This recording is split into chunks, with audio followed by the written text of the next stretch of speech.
आज एक और एग्जांपल देखेंगे किरचॉफ करंट लॉ।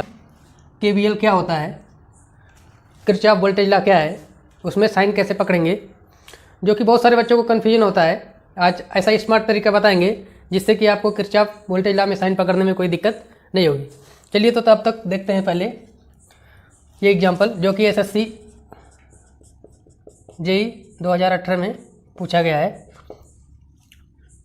जैसा कि हम जानते हैं किरचॉफ करंट लॉ के अंतर्गत संधि बिंदु की ओर आने वाली धाराओं का बीजीय योग और संधि से दूर जाने वाली धाराओं का बीजीय योग परस्पर जोड़ा जाए तो वो शून्य होता है, यानी कि संधि पर मिलने वाली समस्त धाराओं का बीजीय योग शून्य होता है, जिसे कि हम सिग्मा आई इक्वल टू 0 कहते हैं। या फिर संधि की ओर आने वाली धाराओं का बीजीय योग इक्वल टू संधि से दूर जाने वाली धाराओं का बीजीय योग। तो ये क्वेश्चन हम हल करेंगे। संधि की ओर आने वाली धारा I1 प्लस संधि की ओर आने वाली दूसरी धारा I2 इक्वल टू संधि से दूर जाने वाली धारा I3 प्लस संधि से दूर जाने वाली धारा I4 और ये संधि से दूर जाने वाली धारा I5। इस क्वेश्चन में हमको I3 ज्ञात करना है। I1, I4, I2, I5 दिया हुआ है। तो I1 की वैल्यू 3 एम्पियर प्लस I2 की वैल्यू 4 एम्पियर, I3 ज्ञात करना है। I4 की वैल्यू 5 एम्पियर और I5 की वैल्यू 1 एम्पियर। तो यहाँ से हो जाएगा ये 7 equal to I3 plus 6 ampere. तो I3 इक्वल टू हो जाएगा 7 माइनस 6 1 एम्पियर। ये आपका जो है वो किस सिद्धांत पर आधारित है? तो किरचॉफ करंट लॉ जो है, जो केसीएल है, वो आवेश संरक्षण के सिद्धांत पर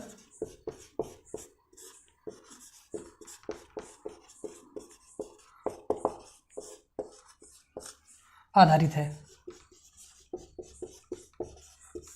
यानी कि law of charge conservation. Kirchhoff का जो दूसरा नियम है वो वोल्टा संबंधी नियम केवीएल, यानी कि किरचॉफ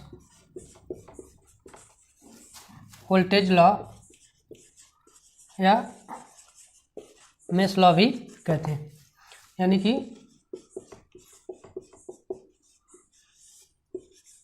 किरचॉफ का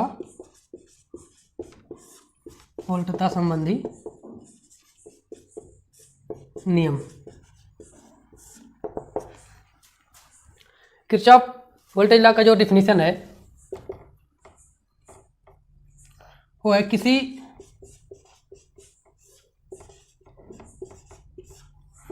बंद परिपथ में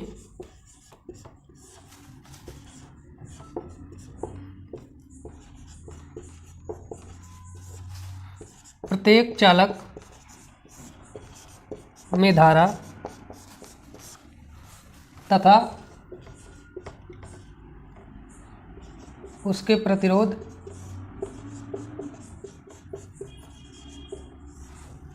का गुणनफल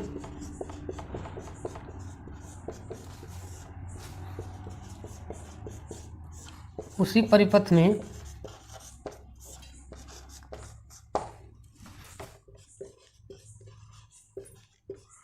विभव के योग को परस्पर जोड़े जाने पर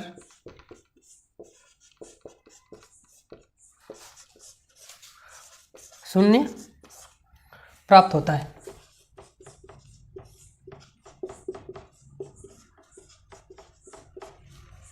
यानी कि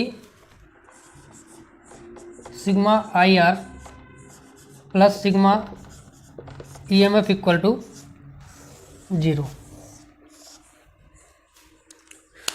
जो किरचॉफ वोल्टेज लॉ है अपना sigma I R plus sigma EMF equal to 0। ये जो किरचॉफ वोल्टेज लॉ है ये ऊर्जा संरक्षण के नियम पर आधारित है। ये क्वेश्चन यूपीपीसीएल में पूछा गया है, यानी कि लॉ ऑफ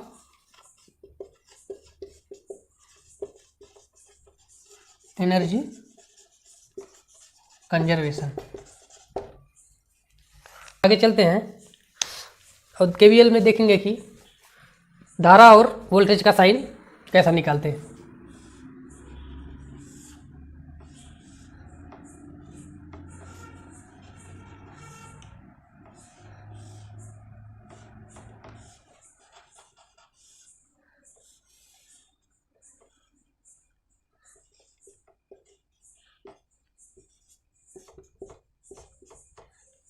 ये मान लीजिए एक सर्किट है ABCD, जिसमें कि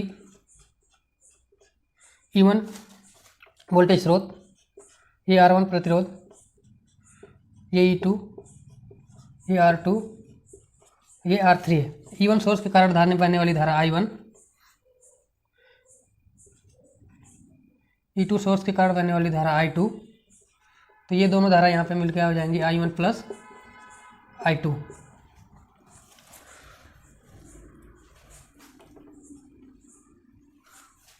तो हम साइन कैसा ज्ञात करते हैं, बहुत ही आसान तरीका बताएंगे। मान लीजिए हम किसी भी क्लोज लूप को लेते हैं BCD या फिर ABCFA में, इन क्लोज लूप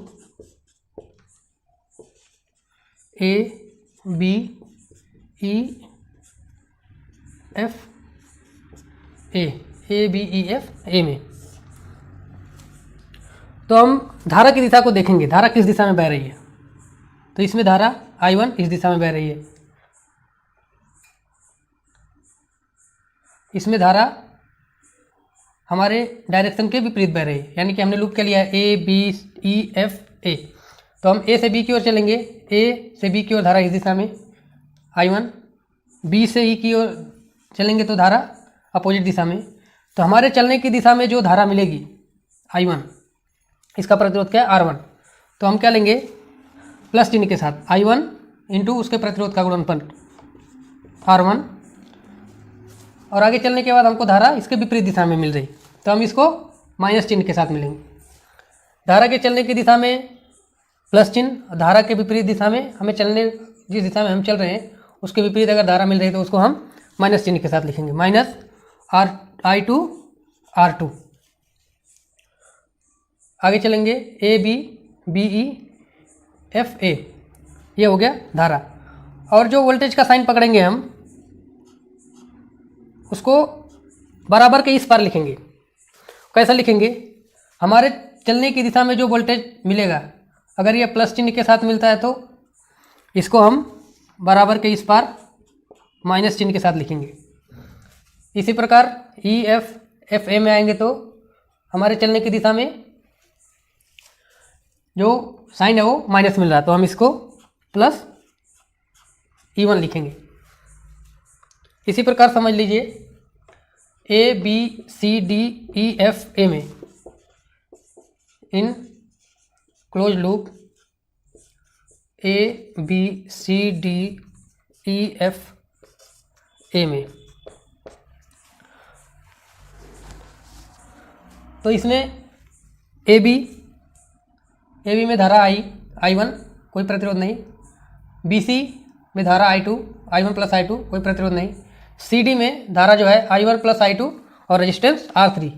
तो हम क्या करेंगे I1 plus I2 into R3, इसको प्लस चिन्ह के साथ लेंगे। क्यों? क्योंकि ये हमारे चलने की दिशा में धारा फ्लो हो रही है। DF में कोई प्रतिरोध नहीं, EF में भी कोई प्रतिरोध नहीं, फिर FA में R1 प्रतिरोध और धारा I1, तो इसको भी प्लस चिन्ह के साथ लेंगे। क्यों? क्योंकि जो धारा है वो हमारे चलने की सेम दिशा में है, तो I1 इंटू R1। अब इसमें वोल्टेज सोर्स, एक वोल्टेज सोर्स है, इसको बराबर के इस साइड में लिखेंगे, राइट हैंड साइड में लिखेंगे। हमने अगर धारा और प्रतिरोध का गुणनफल लेफ्ट हैंड साइड में लिया है तो वो विभवांतर को राइट हैंड साइड में लिखेंगे। ओ बी हमारे चलने की दिशा में A B C D E F F A में E1 वोल्टेज सोर्स है, जो कि हमारे चलने की दिशा से माइनस मिला, हमको माइनस चिन्ह मिलता है तो हम बराबर के इस पार प्लस चिन्ह के साथ लिखेंगे। ये एक इक्वेशन हो गया आपका और ये दूसरा इक्वेशन। इस प्रकार से हम बिना कन्फ्यूजन के किरचॉफ लॉ में धारा और वोल्टेज का साइन ज्ञात कर सकते हैं।